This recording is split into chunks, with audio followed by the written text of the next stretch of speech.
describe to me that process.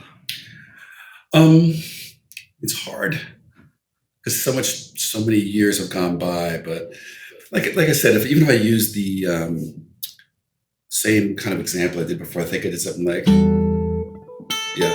So that's 2-5-1. So there's one. So what actually it's kind of coming back to me a little bit. So I had this method.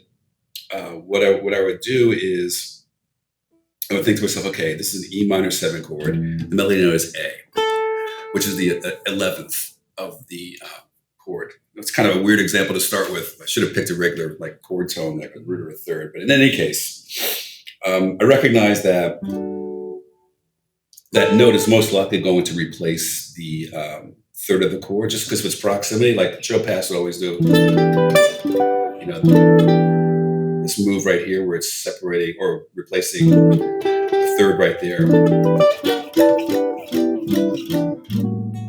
So what I would do is I would sit with the instrument and find out, there's a real method to this. I won't get into it on this podcast right now, but I was able to generate usually 2 to 3 variations of a chord with a particular melody note in it, whatever that circumstance was. And it's anything, in other words. You can make any melody note work with any bass note.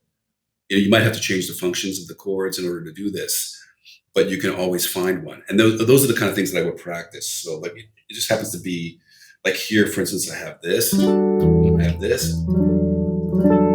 open string, I have the Russell Malone chord of that, it could be minor 7 flat 5.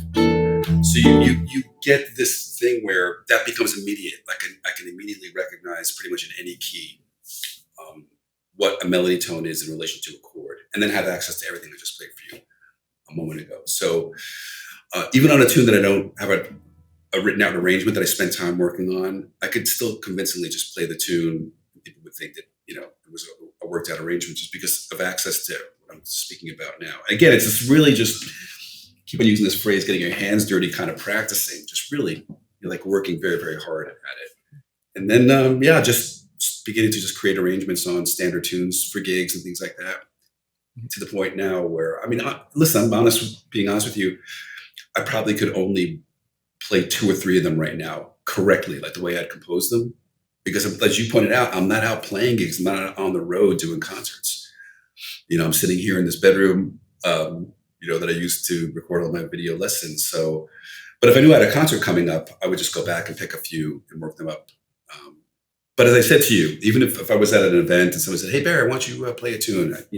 I would not necessarily need to play one of those arrangements. I could just play a tune and voice it in a way that was authentic, So it's the same thing, just super hard work. Like you asked me about that earlier, these huge, long hour days of just shedding. But I do remember, like I said, I would go through, especially during the summertime when I was off from school, where I would do exactly what I said. I'd say, okay, here's a B flat major 7 chord. There's an F in the melody. How many different ways can I do that? What's the next chord? G minor 7 with C in the melody. How many ways can I voice that? And just go through an entire tune a day doing that. Wow.